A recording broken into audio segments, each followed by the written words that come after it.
So ma'am, काय concept आहे, पुणेकरांना काय नवीन देताय तुम्ही या संदर्भात?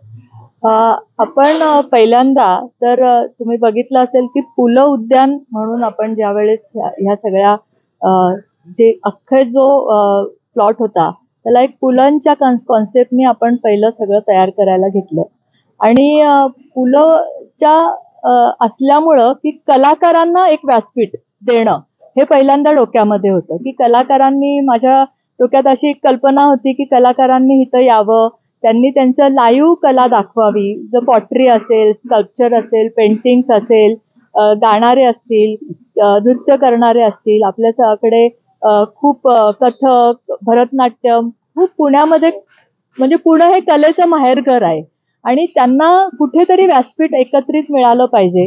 किंवा तुम्ही जर बघितलं तर एखाद्या एक्झिबिशनला पण आपल्याकडचे जे लोकल जे आहेत ते खूप छान छान काय काय बनवत असतात. ते लोकल आर्टिस्टना पण एक प्लॅटफॉर्म मिळाला पाहिजे, ही सगळी कॉन्सेप्ट डोक्यामध्ये होती. आणि जर तुम्ही बघितलं असेल तर आता तुमच्याकडे हे संपूर्ण 12 हट्स तुम्हाला दिसत आहेत. तर तिथे आमच्या डोक्यात असं आहे की कलाकारांनी यावं, त्यांनी लाईव्ह त्यांची कला तिथे, म्हणजे पॉटरीवाला जर आले तर त्यांनी पॉटरी करावी, लोकांनी ती बघावी, तिथंच त्यांनी ती डिस्प्ले करावी, तिथंच त्याचा सेल करावा. ही मूळ कॉन्सेप्ट आहे. त्या दृष्टीने आम्ही हे हट बनवलेले आहेत.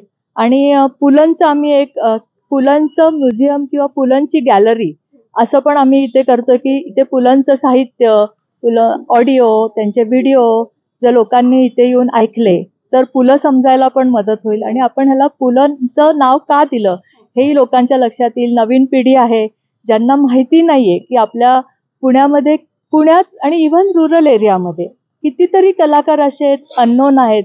तर त्यांना ह्या सगळ्यांना एकत्र येण्याचं एक ठिकाण म्हणून आपण दिलं. तुम्ही बघितलं असेल तर जे अॅम्फी थिएटर आम्ही मागं केलं, तर त्या अॅम्फी थिएटरची कॉन्सेप्टच अशी आहे की लोकल यावं, त्यांनी त्यांचं इथे लाईव्ह परफॉर्मन्स द्यावा आणि ह्या सगळ्या वातावरणामध्ये लोकांनी तो ऐकावा. तर ते फार सुंदर, मला वाटतं की त्याचं चित्र जाईल. लोकांना आपण एक फूड हब दिलंय. जसं तिथे आम्हाला असं डोक्यामध्ये आहे की आपल्या पुण्याची खासियत, जे मिसळ असेल, साबुदाणा वडा असेल, बटाटा वडा असेल, तर तेवढंच यावं इथे.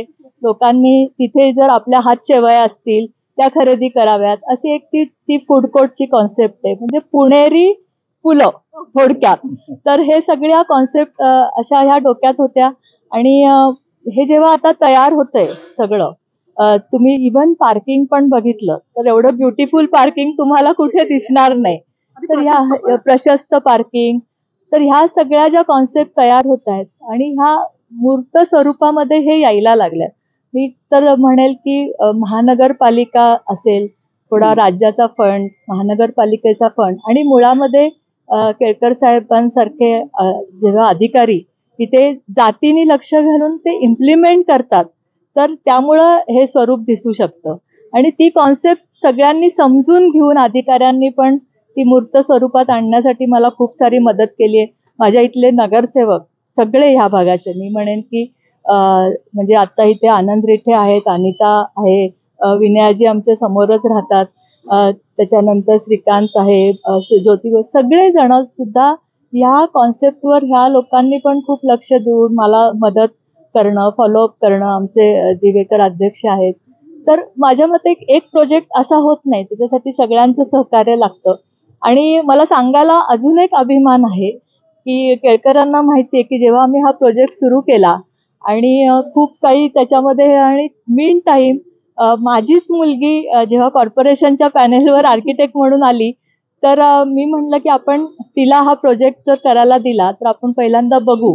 आणि तिने जे डिझाईन्स आणि तिने जे हे अॅम्फी थिएटरचे डिझाईन वगैरे सगळे तिने केले आणि ते अतिशय सुंदर, म्हणजे मलाही स्वतः विश्वास नाही बसला की माझी मुलगी एवढं सुंदर आर्किटेक्चर करू शकते. ह्याला जो जुना, तुम्ही जर कमान बघितली आतमध्ये येताना, तर फार सुंदर. आणि सगळ्यांची अशी मदत झाल्यामुळे पुणे शहरामध्ये एक चांगला प्रोजेक्ट आणि टुरिझमच्या दृष्टीने हा पुणे शहराचा प्रोजेक्ट, मी म्हणणार नाही हा पर्वती मतदारसंघाचा, हा पुणे शहराचा प्रोजेक्ट मला वाटतं तयार झाला. कधीपर्यंत जाईल आणि उद्घाटन तुम्ही बघितलंय की हा ऑलमोस्ट पूर्ण आहे. अजून ह्याच्यामध्ये जर नवीन नवीन कॉन्सेप्ट आणायच्या तर त्या मी आणत राहील की तिकडे एक मोठा 20 बाय 20 फुटाचा स्क्रीन आहे की ज्याच्यावर मला माझ्या डोक्यामध्ये अजून खूप वेगळ्या कॉन्सेप्ट आहे. कदाचित भविष्यात तिथे ड्राईव्ह इन थिएटर होईल. तर ह्या सगळ्या कॉन्सेप्ट ह्या पुढच्या आहेत. पण आत्ता जे होतं ते सगळं तयार झालेलं आहे. 3 तारखेला नवरात्र सुरू होतंय. आमचं असं सगळे कॉर्पोरेशननी पण प्रस्ताव दिलेला आहे की CM सरांनी उद्घाटनाची आम्हाला वेळ द्यावी आणि 3 तारखेच्या नंतर आम्ही ह्याचं उद्घाटन पुणेकरांसाठी आम्ही हे खुलं करू. उद्घाटनाच्या दिवशीच मला असं वाटतं आम्ही आर्टिस्ट ना हे सगळं ओपन करून देऊ.